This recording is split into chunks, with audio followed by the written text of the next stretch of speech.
Welcome to the Craig and Greg Show, presented by Maximize Leadership. Now, here are Craig Owens and Greg Harris.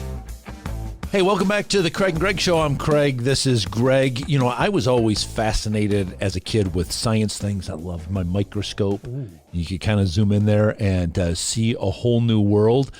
But Can you sing that song? A whole new world. Sorry about that.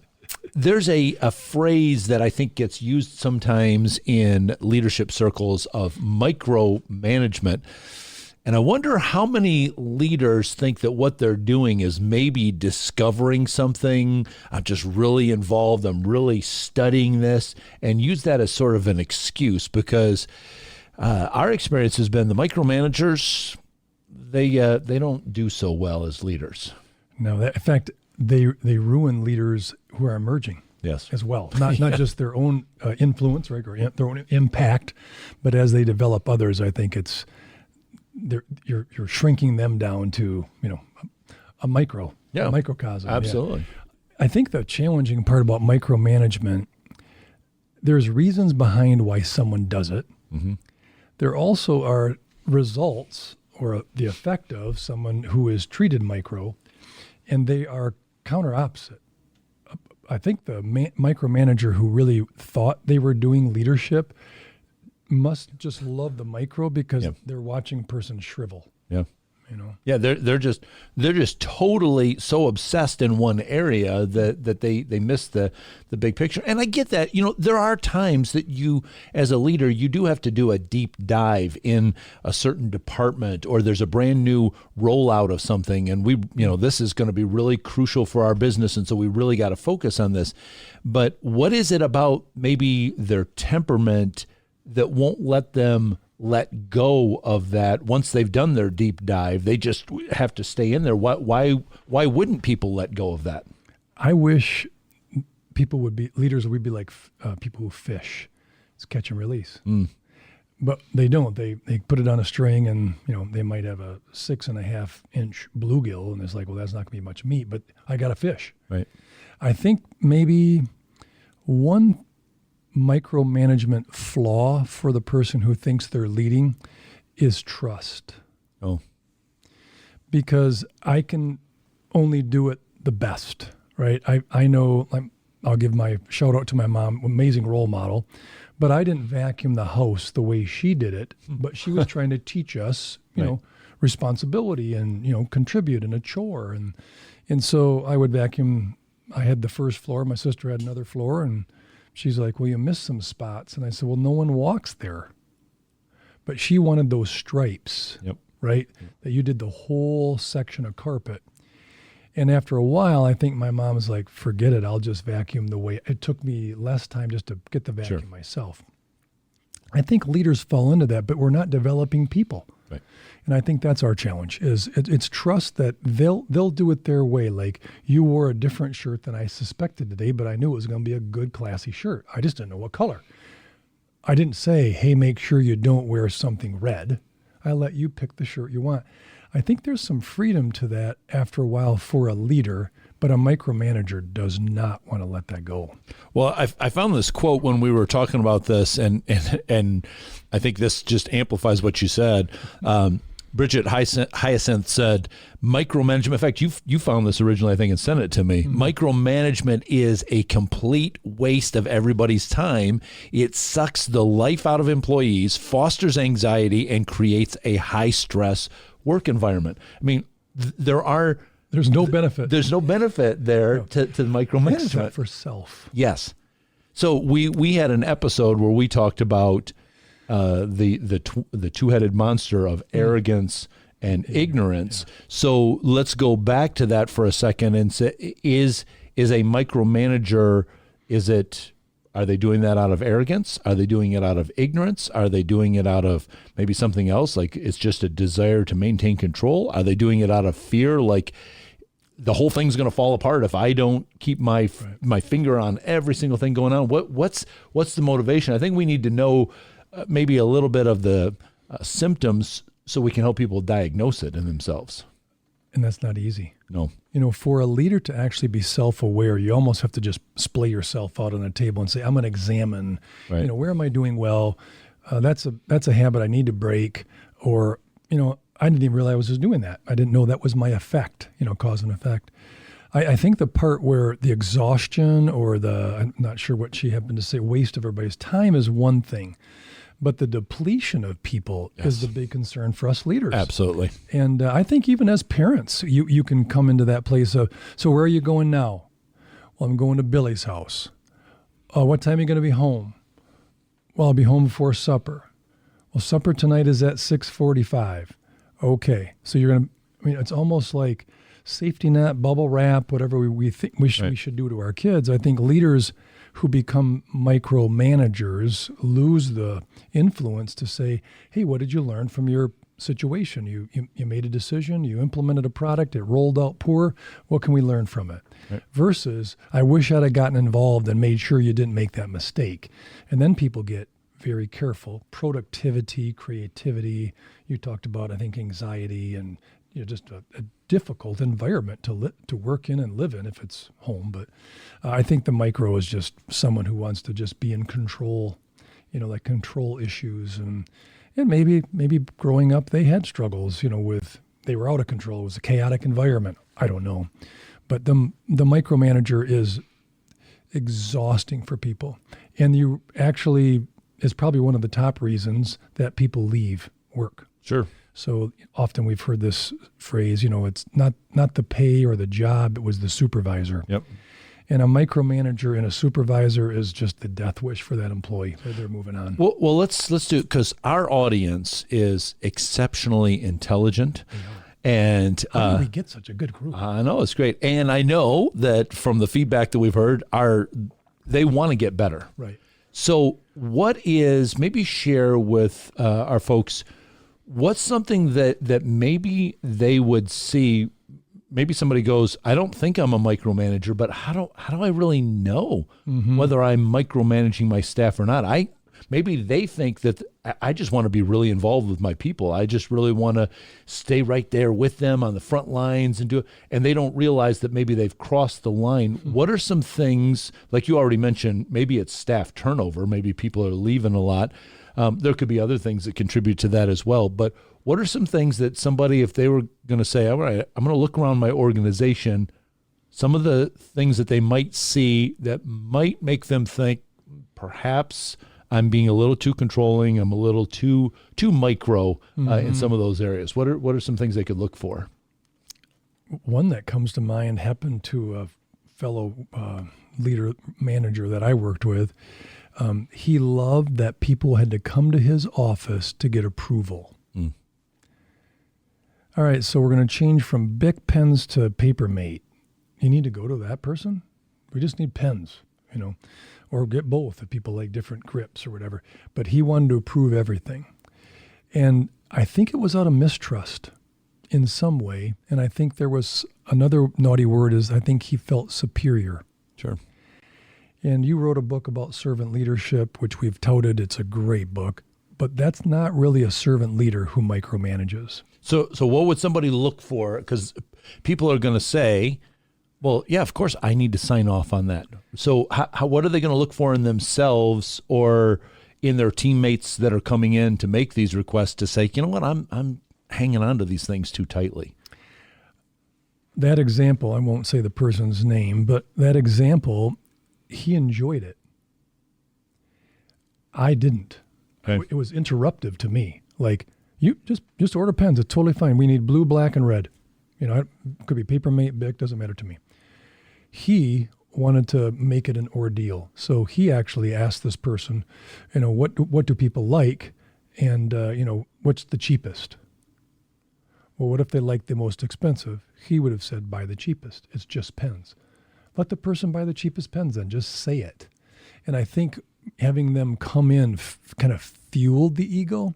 And if it fuels your ego or if it fueled my ego, that's a good checkpoint. Like, yeah, I like it when they come to me. I didn't. I was like, okay, I was busy working on a project or proposal, and you came in to ask me on something that really is an $8 an hour job. We need to get up to the macro level. Right. The micromanagement macro leader. I think that's kind of my play on our podcast today is be more of a macro leader, not a micromanager. Is it possible to quantify that to say, okay, pens, I get it. It's not going to cost that much. Anybody can order the pens, but can you put a mark on there and say, well, now that we're, talking about buying a new printer or hiring a new person, where does that come in to like, all right, now I don't need to be involved, or now I do need to be involved? Is there a way to kind of quantify those things? I think if the micromanager says, when you make a hire, I'd like to talk to you about it before you hire, that probably is a micromanager. Okay. If you set the course and say, this is what we're looking for, it's your department, here's your budget, here's the range in which you can make the offer, go get it. Go get that person. Right. I think that would be a macro leader. Someone who wants to evaluate, did you get other resumes, or am I not the director of this department? Or, I think when you're trying to manage another manager, I think that's a no-no to me. Okay. They should be free to manage or make a decision. And then if it doesn't work out, you don't beat them over the head. But, okay, so what do we learn from it? That to me would be a developing macro leader. Right. You hired a person, it didn't work out. What would you do different? Versus you should have run it by me.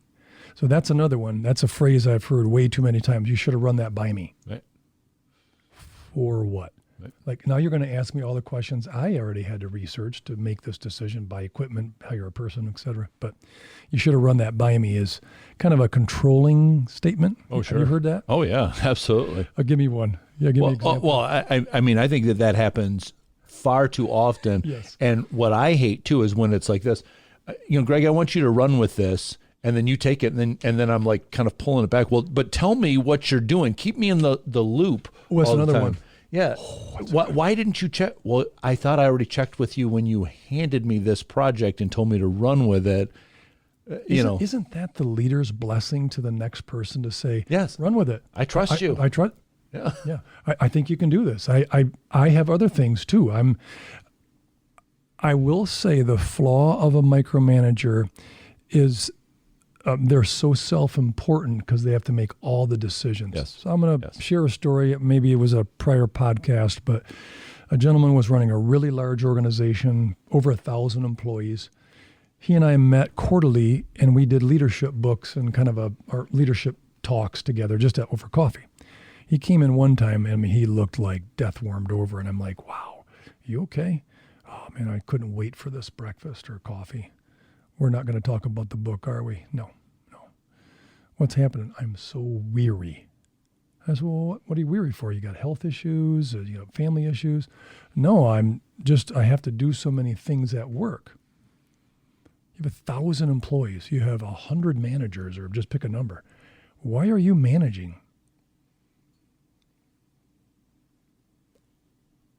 Maybe I didn't hire the right managers. Ding, ding, ding. Possibility. Right. Do you like the managers? Yeah, I do. But they always come to me. And so they're gobbling up his time and his energy, right. And he really can't do macro leadership. Right. He had to do micromanagement with them. He didn't choose necessarily, but he was invited in. So that culture was, you got to run it by him. And then he decided at some point, I don't want to do that. So he hired an ops person. Not that they had to run it by that person, but it reorganized and insulated him to go back to the macro leader. Yep. From one coffee, it probably saved his career. Not that I did. He had to do it, but he had to. You just asked the questions to get him to introspect. Right. And I think that's the value of, like, one of the things we've talked to you a lot about is the coaching, the value of having somebody, like in this case, Greg is outside the organization. He's not in the day-to-day grind. And so then he's got this perspective, different questions that he can ask. And that's what we do as coaches for you. When you say, I don't know if I'm micromanaging. Maybe you say something like, I'm tired, and how do I get over this? This is where you get in touch with us. So again, let me just remind you, maximizeleadership.com. We have a page on there called coaching. Go in there, just fill out the form. Maybe it's like Greg's friend, just say, I'm tired. And I don't know how, or I'm not really sure if I'm micromanaging or not. Maybe I am. This is what the value of coaches, to give you this outside perspective and maybe save a career, but for sure take your leadership to the next level. Exactly. So, that's a good punch. I think the one thing you asked about, like, what are some signs? And I love it when I had to apologize to a person a couple of days ago that I went a little aggressive. Like I said, well, that shouldn't have been blah, blah, blah, blah. And you're like, in public, the person's going to be embarrassed. Sure. They didn't hear me, and Sure. this is silly. Why did I do that? And I went back the next day, and I says, I need to apologize for the other day. Huge smile. Clearly, I crossed the line. Didn't intend to. Wasn't really my goal. But I think for them, it was like, okay. You saw you were aware, you realized what you did. Here's a couple side effects, I guess. I'm not side effects, they're probably right frontals, but on micromanagement, low morale. Mm-hmm. So the only way to assess that is to get out of the way and do a survey, right? Not an exit survey because you already lost the employee, but a current survey. I think low morale is really, really key. High turnover. Sometimes we want to explain it away. We can't pay them much. Right. Or it's an entry level job, and they were never a good fit anyhow. We reason it away. Yeah. So, but if we say, well, they could have made it if we made it a different experience. Yep. So that would be another one. Turnover. Reduction of productivity is a little hard, so you need math, like key punches and deliveries or manufacturing, logistically, or consumption, whatever we're measuring. That's a big one for the micromanager because it kind of dwarfs things. It submits it and it just suffocates the thing. And then I think the other one that is kind of really obvious, but no one wants to address it, is client dissatisfaction or departure. Right. Well, the client left, but they found a better deal. Why were they looking? Right. I mean, if they were so in love with your company's service and leadership, why did they leave? Yep. Well, it was just cheaper. They're just cheap. Well, the only reason they looked is because they were dissatisfied and you were whatever it is. So I think the employees just don't they don't want to try too hard when you're micromanaging. So those are a couple bad ones. And unfortunately, they're pretty obvious. If you have one, you probably have all four. Oh, sure. Yeah, because they're dominoes. Yeah, it's not like just one isolation. Morale. Well, morale affects productivity. It affects the client's experience, et cetera. Yep. I think the macro leadership, maybe it's not for this podcast, but I thought about macro leadership. I'll throw this back to you. If you were going to describe macro opposite of micro, what would be like three things you think would be like a characteristic of a macro leader? Well, I liked your phrase about the micro manager and the macro leader. One organization that I worked with, the phrase that we hit on a lot was a bird's eye view and a worm's eye view. Nice. That there are times that you have to get down. And so what I tried to do in this organization, I had multiple departments. I would schedule myself to work in each department. So almost a little bit long before the TV show came out, but almost like the undercover boss, except that I wasn't undercover. They knew. Right. So I would work in food services one day. I'd be there all day, washing dishes, doing all the stuff that needs to be done. I'd work in all these different departments, not to micromanage, but so that I could really give more of the stuff to those departmental leaders and know what their struggles were. So when they came to me and said, I need my budget to be a little bit bigger, I need to buy this piece of equipment, I didn't have to say, well, let's figure things out. Yes, you're right. You do. Mm-hmm. Go for it. Do it. And so I think that is the biggest quality that I would see in somebody that wants to get away from the micro management to the macro leadership is you have to have the ability to zoom out, zoom in. Yeah. But when you zoom back out, let it go. Let those people, or maybe like your question, do you like your managers? Right. Do I have the right person there? I might not know until I get into that department. Right. And so I do have to spend a little bit of time there as the macro leader. I do have to do that. But then I have to say, I do have the right person there. I trust that person. Go for it. I had a person that I worked with that would go to the mailroom and see if anybody was mailing personal letters. That's the classic definition of micro. It's a stamp. Right. You know, and then the other part that came up was they had no idea if they bought the stamp from the front desk. Right. It was just a personal letter. Right. Well, they're working 9 hours there in the office. If that's where they send the mail out, they can bring their bills in and do it. So it just so was that really a problem? Why did you spend your macro time in a micro job? Right. It's just kind of struggling. To me, that was a struggle with some people. It's like, so you're just trying to catch them? Yeah. Yes. Yeah, and we've talked about that. Yes. I'm walking around doing what? Trying to catch people doing something wrong? Right. Or trying to catch them doing something right? So I'll go with, so you have, we'll go back to it. So morale, turnover, productivity, and dissatisfaction. So I had one partner who would just blast an employee if they came to work. So we checked in at 8. Phones turned on at 8:30. That gave us a half hour to kind of get ready, get organized, get coffee, get their emails up, answer anything that happened after 5 or 6 o'clock that night. Well, he would blast them with, hey, this is the second time this quarter you've been late. They could have been 6 minutes late. They could have been in the parking lot talking to another employee. So we had to kind of HR the guy and say, that is not your job. And he kept doing it. And I said, so HR is not reporting to you. You have nothing to do with people anymore. You're only this or that. And he got bothered by it because he thought he was doing a good job for the company, like he was being a steward. Yeah. Like, you were very, you were a trustee of the company's resources. Who knows if the person had, she got sick in the parking lot, talked to a person who was sick. I had a kid who was sick. I mean, he never asked a question. It was just micro and, morale, turnover, productivity. And then we found out that a number of them from his department, which was the worst client experience, they would leave because of dissatisfaction. Right. Well, it all circulated. There's a couple quotes. We're coming in for a landing here, but micromanaging is an addiction. I love that one. That's it. Mm-hmm. Yeah. That's all it is. It's just an addiction. Yep. Like, get off the treadmill. They're not doing well. They're struggling. They need better oxygen. And then I love this one as well. Micromanagement is the enemy of growth. For sure. Growth of people, growth of your bottom line, growth of the client's experience. Yep. So micromanaging really isn't something that you are supposed to. And I find many times owners, partners of a company, are the micromanagers. Yep. Like, why? Right. Why would you exchange your macro leadership level? You have a bunch of employees. Why don't you let them do their thing? And I think it's distrust.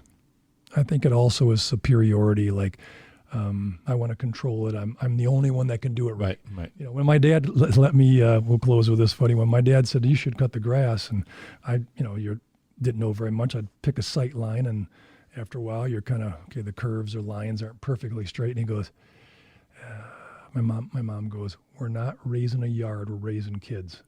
Let them cut the grass the way he wants to. And I figured out how to do straighter lines, but it probably was agonizing for my dad. Like, that yard looks like crap, and look at the zigzag. And, 2 days later, it's already gone, right? You played ball on it or right. grew. But that's kind of where the micromanager just has to say, that is just so small potatoes. Right. Move on. Yeah, absolutely. And that's I think what we're always trying to push you to do is the big picture things. We want you to get better, because when you get better, your whole team gets better. And a lot of these things that Greg mentioned, like the low morale and the turnover and the loss of productivity and the client dissatisfaction, those things will take care of themselves if you just raise up and stay at that macro level and let your team do what they need to do. So again, if we can help you out, get in touch with us. We'd love to be able to coach with you. We love to get your feedback, not necessarily, it could be on a particular episode, but maybe you say, hey, I've noticed this in myself, or I wonder better how I could. And just send us a comment down below on this video or reach out to us on Twitter at Maximize Podcast and just say, why don't you guys talk about this topic? Why don't you discuss this? And we'd love to be able to expand on those ideas a little bit more. We're here to resource you so that you can get better. You can take your organizations to much higher results as well. So lean into us. Let us know how we can help you. Have a great time. Get in touch with Craig and Greg through Twitter at Maximize Podcast or at MaximizeLeadership.com. Be sure to subscribe so you don't miss any episodes of The Craig and Greg Show.